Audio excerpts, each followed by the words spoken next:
Bienvenidos a este nuevo episodio de Alliance Talks.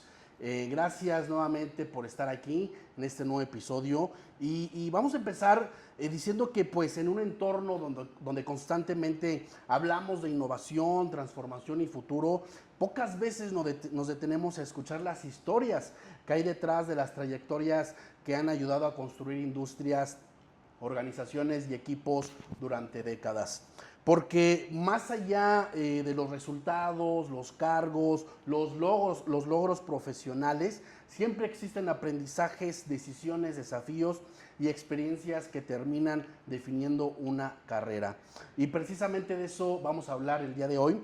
Nos acompaña y tenemos el privilegio y el honor que nos acompañe el ingeniero Mario Andrade Sariñana, vicepresidente de Aprocal, con más de 47 años de experiencia en compras, abastecimiento y cadena de suministro. Además de una destacada trayectoria liderando áreas estratégicas dentro de Mobility ADO y participando activamente en la formación de profesionales en la industria. Ingeniero Mario, muchas gracias, bienvenido. Muchas gracias por la invitación. Un placer tenerlo acá. Muchas gracias, ingeniero. Ingeniero Mario, antes de entrar de lleno a este tema tan interesante que es, digamos, el primer episodio en el que hablamos de la trayectoria de un personaje tan importante con usted, quisiera que nos hablara a la audiencia contándonos un poco sobre usted. Cómo es que llega a este sector, cómo llega tan solo pues, a la vicepresidencia de Aprocal. Cuéntanos un poquito de esa trayectoria, ingeniero. Con mucho gusto.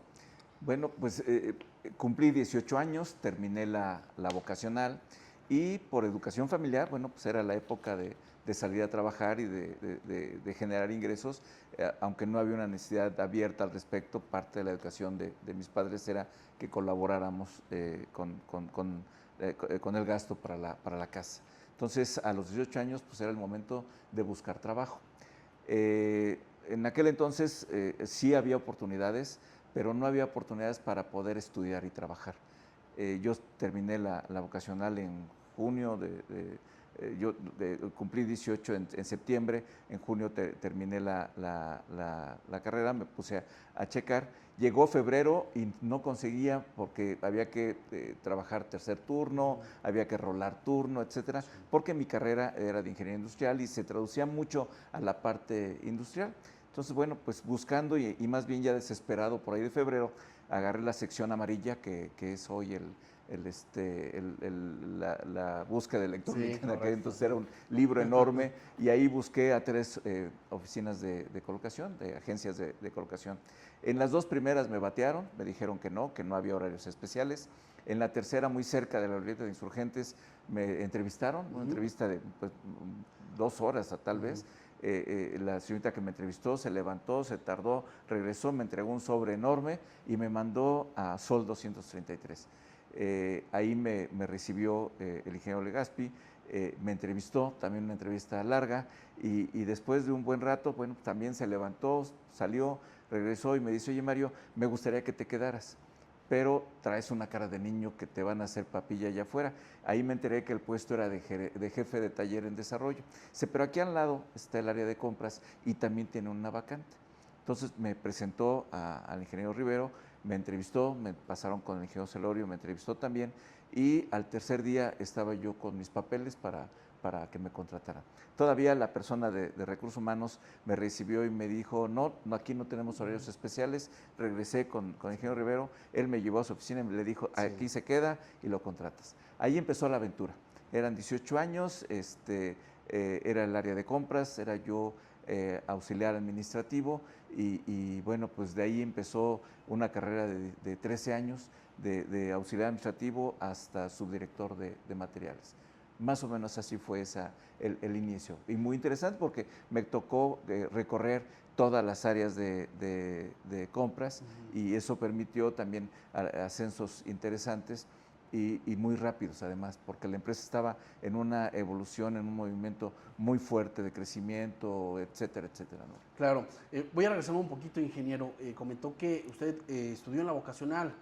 Es de Politécnico. ¿En qué vocacional estudió usted? En Wilfrido Massieu. Ah, muy bien. En la 11, ¿es la vocacional 11? No, era de las que tenían El nombre eran Luis Enrique Erro, era Wilfrido Massieu y era, y se me va el nombre de la otra, Juan de Dios Batis. Juan de Dios Batis. Y las demás tenían número, la 3, estábamos a un muy lado bien. de la vocacional 5, si no me equivoco, en el casco de Santo Tomás. En el casco de Santo Tomás. Sí, así es. Muy bien. Oye, bueno, yo lo comento porque también estudié en la vocacional, estuve en la vocacional 12, ahí en Jacarandas, ahí en la raza. También estuve, pero muy bien.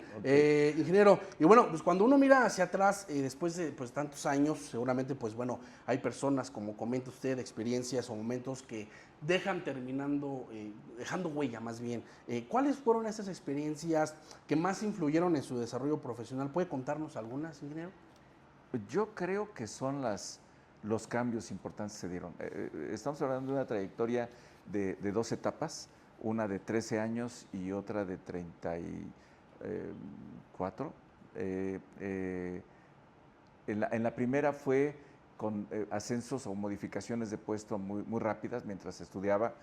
Algo que fue también muy interesante es que de alguna manera cuando salía algún tema en alguna materia y la relacionaba yo con el trabajo, pues la llevaba y la aplicaba. De hecho, en alguna ocasión eso me valió para un ascenso y como premio nos dieran en lugar de máquina de escribir mecánica, nos dieron una máquina de escribir eléctrica. Ese tipo de experiencias fueron muy interesantes.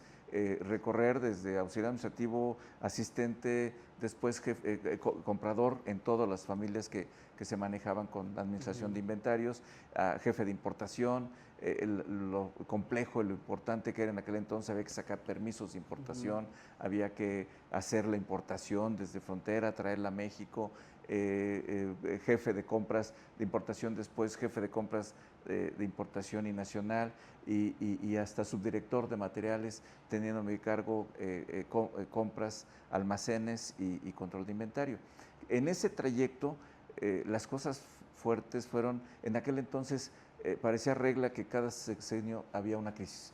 Había una crisis en donde el tipo de cambio se afectaba, la devaluación era importante, el tema cuando López Portillo, que se cerraron las fronteras, que había que tramitar un permiso de importación de prácticamente todo lo que manejábamos, el trabajar con las demás empresas en unión con la Cámara para poder hacer las importaciones, había control cambiario. En esa primera etapa creo que fue lo más importante. Y en contraparte era la innovación. Una característica de la empresa siempre fue que fue líder, siempre implementaba algo y funcionaba. El doble conductor, el tacógrafo para controlar el tema de velocidad, el aire acondicionado en el techo, el camarote, los diferentes tipos de autobús, porque en México manejábamos una tecnología que era de plantas de autobús a Estados Unidos, y Estados Unidos no era el fuerte del autobús. Entonces, pues nuestro director general en aquel entonces recorrió el mundo y le atinó. Trajo una tecnología que después incluso se tuvo que adaptar a México. Un autobús Mercedes-Benz que tenía detalles en la subida a México, viniendo de la costa, pues tuvieron que modificar para tropicalizarlo y hacerlo a las necesidades que tenía el país. Y hoy tenemos, la empresa tiene autobuses que pueden tardar 2 millones de kilómetros sin tocarse.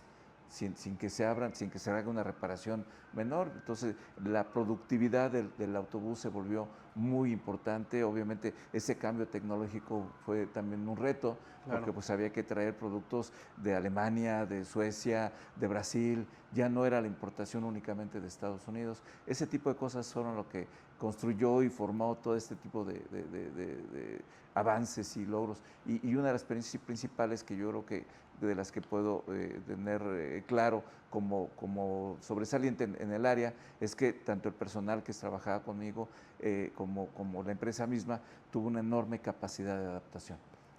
Rápidamente estábamos en la frecuencia en lo que tenía que ser atendido, y la empresa por eso es lo que hoy es, ¿no? Claro, y tocando un poco el tema de estas decisiones importantes, ya mencionó el tema de la innovación, la adaptación, pero para poder llegar a este punto, ingeniero, ¿qué momento considera usted decisivo dentro de esta carrera, de esa trayectoria, que terminará marcando el rumbo pues, de su trayectoria y también pues lo que fue ADO, o sea, estos cambios que tuvo? Yo creo que es eso, la gran innovación. Hoy los autobuses que circulan en el país son los mismos que circulan en el mundo. El que no nos quedáramos o que no nos conformáramos, en los primeros 13 años de mi vida en la empresa, pues fue cuando terminé mi carrera, fue cuando nacieron dos de mis tres hijos, fue cuando logramos muchas cosas y la empresa se convirtió en algo tan importante como es hoy. Hoy la empresa tiene presencia en Europa, tiene presencia en el país como líder, tiene presencia en Centro y Sudamérica, tiene aplicación en diferentes sectores de lo que es la movilidad y lo hace lo que es más de 20,000 empleados, más de 12,000 autobuses, más de bicicletas, taxis, autobuses de turismo, todo ese tipo de negocios que hoy la movilidad le permite tener como especialidad y lo ha hecho ser lo que es ese crecimiento, ese busca de la innovación, de lo que hoy sucede. Bueno, pues creo que eso permitió que la empresa no se quedara y siempre fuera líder en lo que desarrolla. Y como consecuencia, quienes trabajamos durante ese tiempo, pues el adaptarnos, el ver qué es lo que sucedía y cómo lo hacíamos, fue lo que nos permitió estar ahí. Cuando yo volteé la cara de los 13 años, se fue muy rápido. Incluso tuve el honor de que me hicieran socio. A los 7 años, 6, 7 años, me llevó el director general, me platicó cómo era y por qué se daba y me dieron medio autobús que se pagó conforme el autobús iba teniendo ingresos y entonces, bueno, pues era algo que todavía ligaba más a la empresa, ¿no? Que me hacía que me mantuviera ahí. Pero un día alguien llegó y me platicó que había una buena oportunidad. Consideré que era importante tomar esa oportunidad. Tuve que platicar con la directiva, con mi jefe, obviamente, con su jefe, y después de 2 meses platicamos que sí valía la pena que tomara yo la oportunidad. Y me fui 3 años del otro lado del escritorio. Fui gerente general de una empresa comercializadora y fue una experiencia genial. O sea, fue ahora tomar el objetivo de lo que antes era mi contraparte, conocer el ambiente de las ventas, conocer el manejo de una empresa, conocer el sindicato, el gobierno, los permisos, etcétera. Y fue una magnífica experiencia. Fueron 3 años increíbles hasta que se presentó el error de diciembre y pues, el problema era tan grave que la empresa tomó decisiones drásticas que a mí no me agradaron, yo no estuve de acuerdo con ellas y se me dio la oportunidad de regresar. Entonces tuve la oportunidad de nuevamente regresar a ADO y en aquel entonces eran 8 gerentes y un asistente y después de 2 años pues me quedé con las compras de todas las empresas y fue cuando me hicieron gerente corporativo de compras del grupo.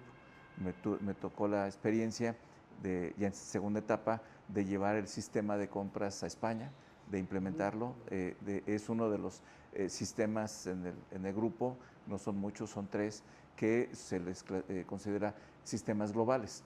Entonces, en donde hay una empresa que se adquiere, que se entra, los sistemas globales van y se aplican, y el sistema que nosotros logramos se convirtió en global y es sumamente flexible.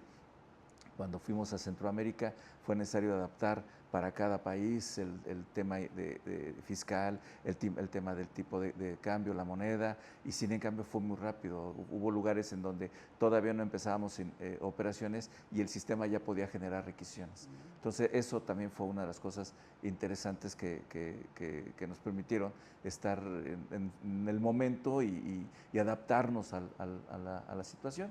El tema de la pandemia, que fue también un tema muy importante, bueno, pues hubo la capacidad y tuvimos en el momento para poder mantener el ritmo, aunque fue una disminución muy importante en la operación, pero no detuvimos un autobús por falta de refacciones, no dejamos de pagar un solo día a ningún proveedor y no dejamos de recibir el resurtido de los materiales que necesitamos a través del modelo de consignación. Y ese sistema, bueno, pues hoy opera a nivel grupo.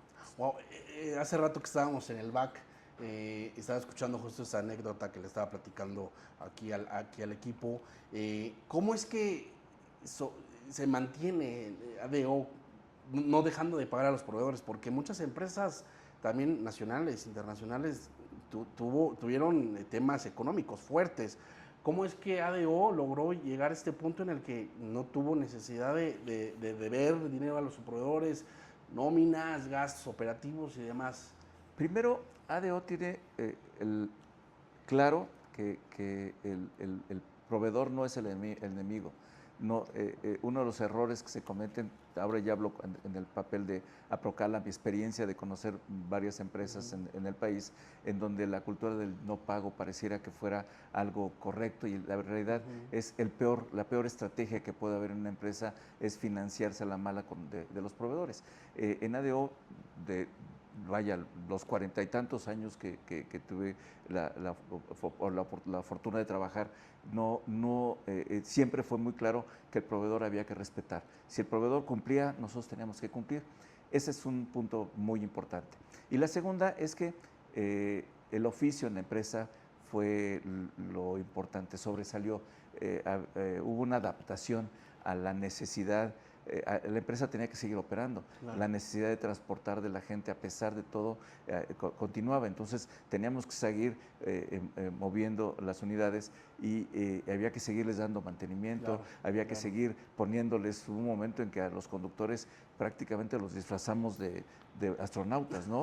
Sí. El overol blanco, la careta, guantes, los desinfectantes, pero el autobús seguía trabajando. En el modelo de la consignación, el sistema dice que el proveedor tiene material con nosotros cada que se genera una vez a la semana el consumo. El proveedor puede facturar y hacer un resurtido. Entonces, esas refacciones, cada que, aunque se pidiera una en comparación del volumen ordinario, que podían ser 10 o 100, bueno, pues esa una, el proveedor sabía que se había consumido, hacía su trabajo y resurtía y cobraba.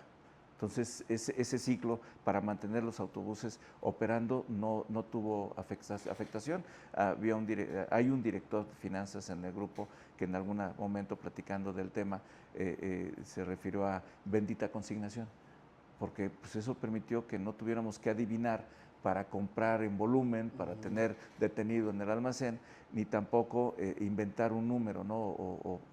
O quedarnos sin repuesto, parar unidades, tomar de unas unidades para las otras, que no es para nada, nunca será la técnica. Pasamos muchas crisis en el tiempo que yo estuve en la empresa, y el tomar una unidad de un autobús parado es la peor estrategia que puede haber, ¿no? O sea, hay que reparar ese autobús con la pieza que necesita y que siga trabajando. Y eso, bueno, pues a través del tiempo siempre funcionó.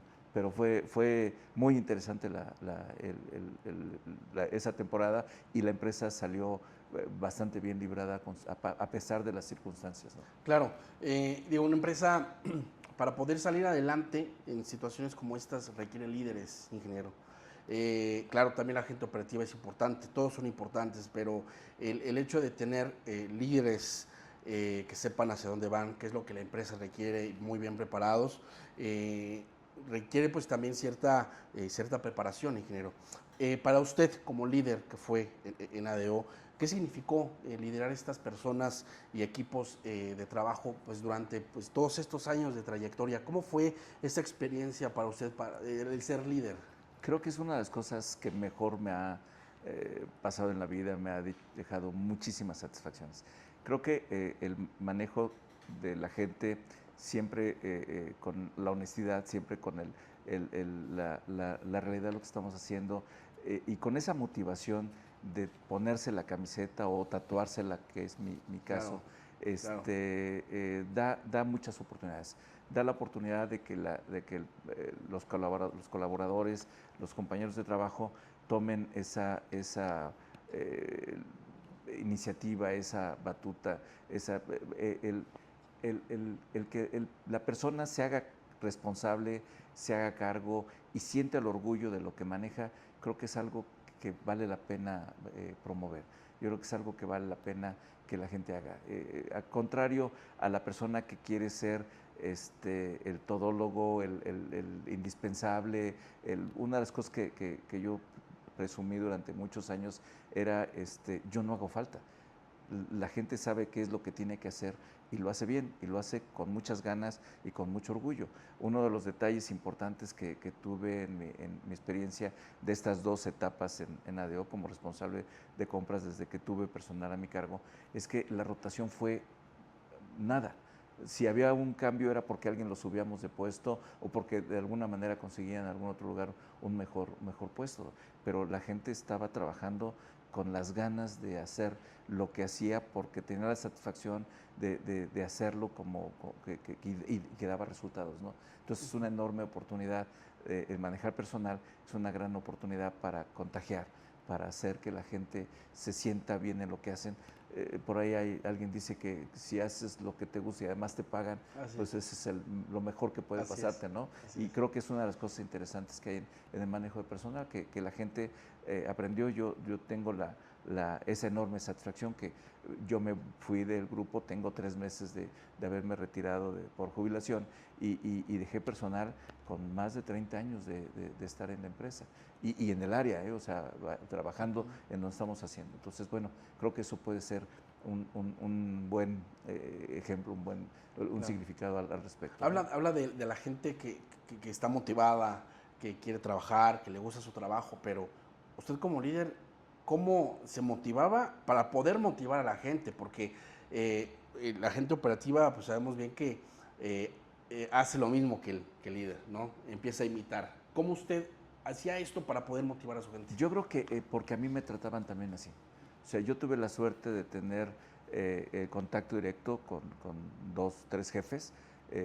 Ángel Rivero, cuando llegué, Pedro Celorio en la mayor parte del tiempo, a quien vaya, mis respetos total al ingeniero Celorio, Rodrigo, que trabajamos los últimos 6, 7 años, en donde el respeto, en donde la motivación, en donde la transparencia, en donde el trato justo, pues no podía ser diferente. Y eso siempre viene de la cabeza. La dirección, el comité, tuve la suerte de poder trabajar, conocer a las 3 generaciones, a la generación que fundó la empresa, a la segunda generación que fue la mayor parte del tiempo, y esta última vaya, yo me quito el sombrero ante las 3 porque esa filosofía, ese concepto, esa considerar a la persona, al tener, es una de las empresas que tiene liderazgo de los mejores lugares en donde trabajar, ese sentido humano, eso, o sea, no podía ser diferente mi trato hacia las personas que dependían de mí si a mí me trataban bien. Claro. También, ¿no? O sea, creo que esa podría ser una de las explicaciones. El trato es de la empresa, desde de los líderes, desde la dirección hasta la última persona, ¿no? ¿Esa filosofía, cuando usted llega al grupo, ya estaba implementada o fue con el tiempo que se empezó a desarrollar? Yo creo que también es una evolución. Yo creo que era muy buena en la época de los fundadores. En la llegada del señor Irurita, del Liceo Muñiz, pues eso se incrementó con todo el resto de las personas que no tendría tiempo para mencionarlas, pero vaya, se conjugó, y desde luego el liderazgo del señor Irurita, el liderazgo del ingeniero Pérez, de Aurelio, de José Antonio, pues está muy claro con el tamaño de la empresa. O sea, no puede una empresa crecer, no puede una empresa desarrollarse si su personal no está a gusto, si su personal no tiene ese orgullo de pertenecer, y yo creo que eso hoy es algo que existe, hoy es algo que promueve y es algo que ayuda a que esto se dé y que sea lo que es, ¿no? Hasta el último momento. La tercera generación, que yo los conocí de niños, bueno, pues hasta un despido muy emotivo y muy agradable, y con todo mi agradecimiento. Claro, y aparte de la motivación, ingeniero, que es importante, que el empleado esté a gusto y demás, también hay algo importante que es el tema de la capacitación. ¿Qué papel juega y jugó en su trayectoria y qué aprendizaje dejó también en usted para poder capacitar a su gente? ¿Qué papel juega esta capacitación? Es fundamental. O sea, ya me tocó la experiencia de la época en donde a la persona que se ponía en compras era al que a lo mejor se le tenía más confianza. Era el sobrino, era la persona que pues, ahí le veían como que no iba a hacer algún tipo de tontería. No fue malo, o sea, vaya, al final del camino ese fue el desarrollo también. Claro. Hoy el reto es diferente. Hoy las grandes empresas, desde, no sé, a los 90 tal vez, las grandes empresas se dieron cuenta que el manejo de los materiales, el manejo de la logística, el manejo de compras es estratégico. No tengo ningún problema y con mucho gusto lo podría demostrar.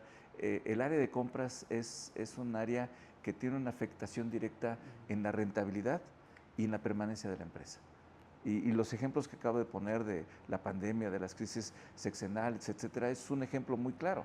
Si el área de compras se mantiene en una posición de realmente ser estratégica, de realmente tener un manejo correcto, con estrategia del abastecimiento, la empresa va a poder tener mejor resultado. O sea, un peso ahorrado en compras es un peso que se va a la utilidad, a diferencia de las ventas.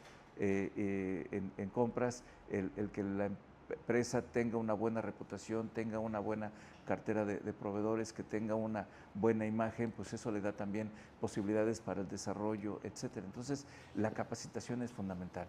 Hoy compradores somos todos. Negociadores somos todos. Un bebé al llorar está negociando. Esa es la parte natural. Hacerlo profesionalmente es la diferencia.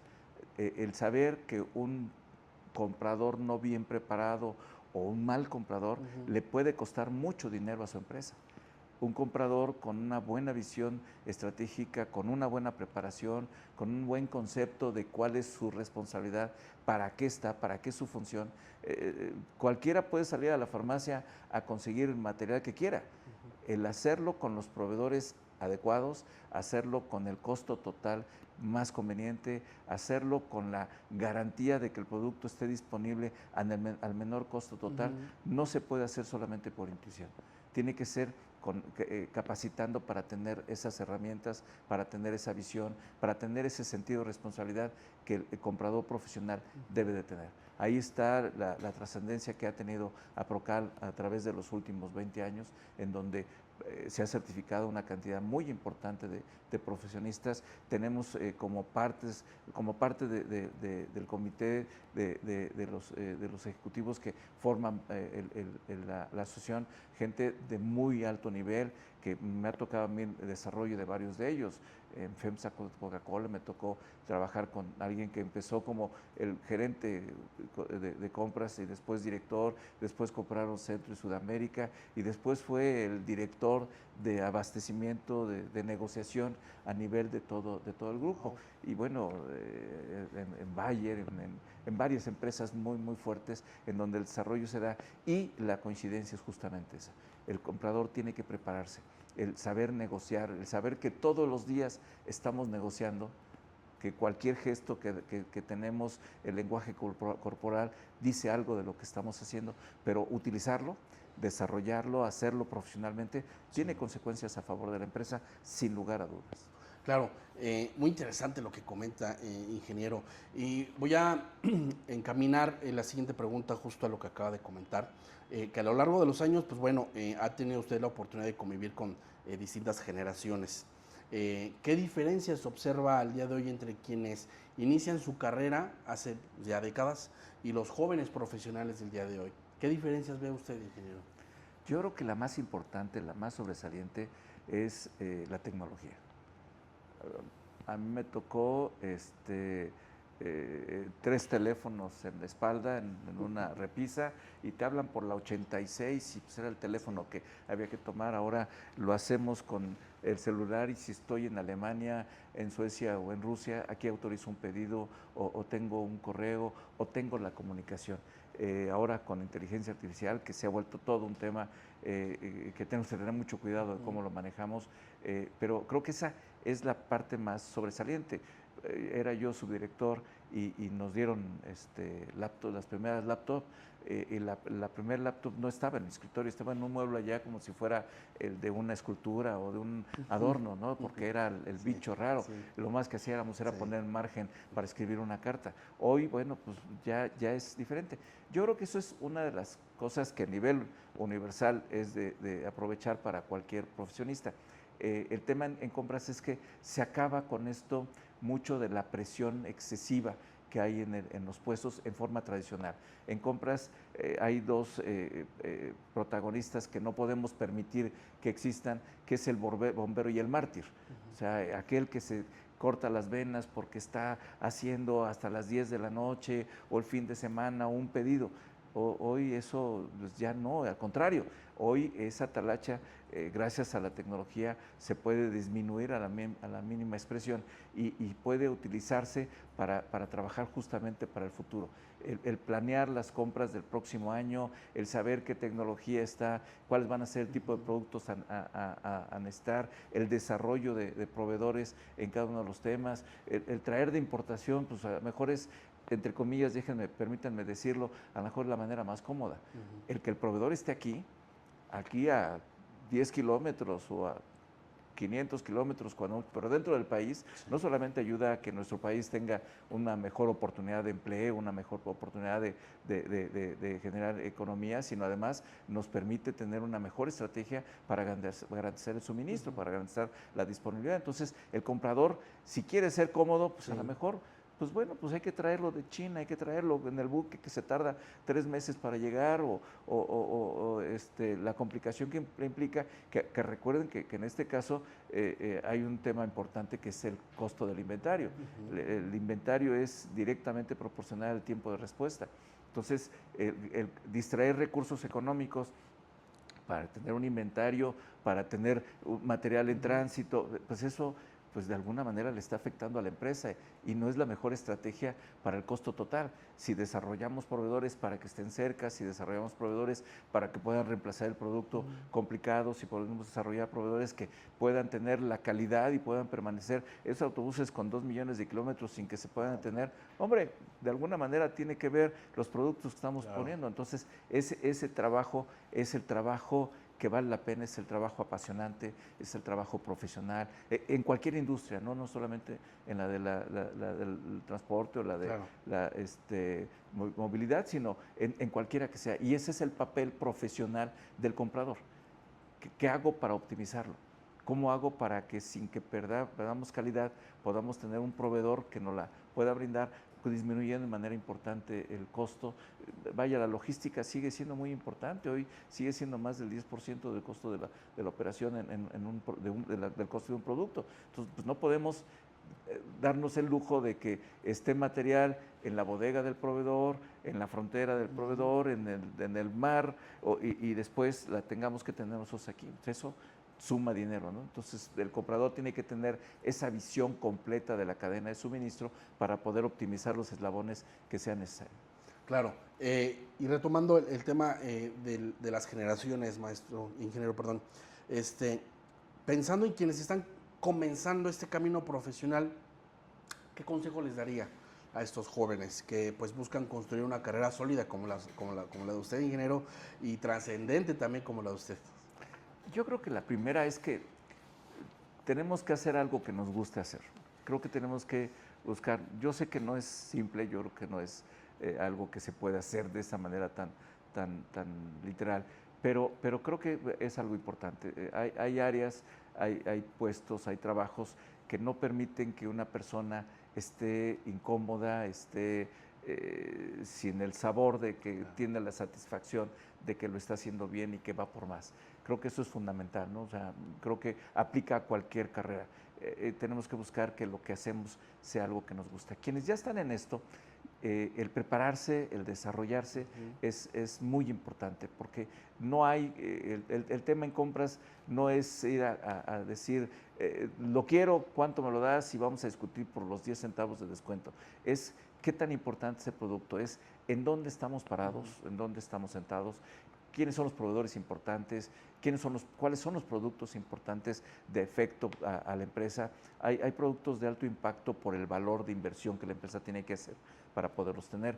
Hay otros que tienen una alta importancia porque aunque tengan un costo bajo, sin esa piecita, sin ese tornillo, sin esa pieza pequeña, pues no se continúa con los procesos de fabricación, con los procesos de mantenimiento. Entonces, ¿cuáles son los productos que? Y después, ¿cuál es la mejor estrategia? ¿De dónde vienen? ¿Qué posibilidades tenemos de que las tengamos aquí? Oye, es que lo único que lo fabrica es en Suiza, es en China, es vaya, la parte del mundo que queramos. Ok, pero ¿y qué posibilidades hay de que lo tengamos aquí? A lo mejor ese mismo fabricante lo podemos convencer para que empiece por tener inventario aquí y no lo tenga que tener hasta allá. Claro. Y a lo mejor nombra un distribuidor y a lo mejor nosotros negociamos con ese distribuidor y nos comprometemos a tener una compra mayor. ¿Cuál es la estrategia? No hay una receta de cocina, pero sí hay mucha visión lo que requiere ese trabajo de esta persona. Este comprador, para hacerse profesional, tiene que hacerse de esas habilidades, de ese desarrollo de conocimiento, de herramientas que se requieren para poder hacer. Hoy existe una cantidad enorme de herramientas que al comprador le pueden ayudar a hacer más fácil su trabajo. Hay muchas herramientas que hoy el comprador puede utilizar para poder traer de cualquier parte del mundo al menor costo el producto que requiere. Vaya, pero es en base a esa evolución, a ese desarrollo, a esa capacitación que la persona que esté metida en esto tiene oportunidad y tiene necesidad de hacer. Claro, muchas gracias, ingeniero. Y bueno, para ir cerrando, me gustaría hacer una pequeña reflexión, ingeniero. Si pudiera usted regresar al inicio de su carrera, imaginemos que regrese al inicio de su carrera, con toda la experiencia que tiene el día de hoy, ¿qué consejo le daría a ese joven que estaba comenzando? Yo creo que sería el no estresarme tanto. A mí me tocó la época justamente de la presión excesiva. Todo era al cuarto para las 12, todo era, se me olvidó pedírtelo, todo era, es muy claro que lo que no se planea o nos va a costar más o vamos a tener menos calidad o vamos a tener problemas de la disponibilidad. Si logramos convencer a nuestros clientes internos que en una relación colaborativa podamos tener esa comunicación que nos permita tener las cosas, el requerimiento en forma oportuno para poder tener la pieza en forma oportuna, pues va a ser de mucha ayuda al proveedor en esa relación colaborativa para que él se suba y trabaje junto con nosotros, porque no es el enemigo, es alguien que puede participar para que las cosas funcionen mejor, generar la ventaja competitiva. Creo que si logramos este tipo de cosas, si tenemos este tipo de actitud, nos quitamos la presión que en aquel entonces tenía y lo disfrutábamos menos, ¿no? Porque era tal la presión que, pues vaya, eran las 12 de la noche o eran en fin de semana y andábamos buscando y andábamos. Esto puede cambiar radicalmente y les puedo garantizar de que se puede lograr. Hay problemas, nunca va a terminarlo, todo es mejorable, pero al final del camino podemos tener esa posibilidad. Y yo creo que algo que es importante mencionar es que el área de compras es un área sumamente importante, es un área estratégica, es un área que es de tal valor que contribuye a la rentabilidad y a la permanencia. Pero eso se puede tener, se puede lograr cuando quienes conforman el área de compras sean personas que tienen muy claro su responsabilidad, tengan muy clara su visión, que tengan la capacitación, tengan la preparación, tengan el desarrollo de esas habilidades para ser un comprador profesional, un comprador estratégico y que hoy pueden recurrir a esas herramientas y hoy pueden acercarse a quienes conocen del tema para poderlo hacer de manera más eficiente y mucho más profesional. El capacitarse, el tomar como propio la responsabilidad de lo que se está haciendo, creo que es fundamental. Sentirse dueño, es el dejar de ser empleado para sentirse partícipe de la empresa, creo que es fundamental. Creo que eso es un cambio en mentalidad que permite que la gente tenga una mayor participación. A mí me funcionó. el sentir a la empresa como mía, el sentirme parte de la empresa, me permitió que pudiera tener ideas, pudiera tener visión más acorde a lo que se necesitaba. Creo que por ahí es la idea. Perfecto, muchas gracias, ingeniero. Y bueno, creo que pues algo muy valioso de este episodio pues es justo recordar que las grandes trayectorias pues no se construyen únicamente con conocimiento técnico o experiencia profesional, sino que también con disciplina, capacidad de adaptación, aprendizaje constante y sobre todo pues con la voluntad. Con las ganas de querer superarse, ingeniero. Ingeniero, pues muchas gracias por acompañarnos. Gracias. ¿Algo más que quiera decir antes de cerrar este episodio? Nada, que ojalá y quienes estén en el área de compras les guste su trabajo, que sepan que es un área de servicio y que le tenemos que dar servicio a nuestros clientes internos, pero que también tienen la oportunidad de desarrollar a proveedores que se conviertan en aliados, que permitan que esta actividad sea mucho más productiva, mucho más interesante, mucho más efectiva, mucho más eficiente y que permita que la empresa tenga un movimiento, un desarrollo que al final del camino eso es lo que esperan de nosotros. Y muchísimas gracias por la invitación. Gracias a usted, un placer, ingeniero. Gracias. Gracias por acompañarnos a ustedes. Síganos en nuestras redes sociales, no se pierdan el próximo episodio. Esperemos no sea la última vez, ingeniero, que nos visite. Creo que tiene mucho que platicarnos. Me quedé con muchas ganas de poder seguir conociendo esa trayectoria. Y pues bueno, gracias por acompañarnos. Nos vemos en el siguiente episodio. Hasta luego.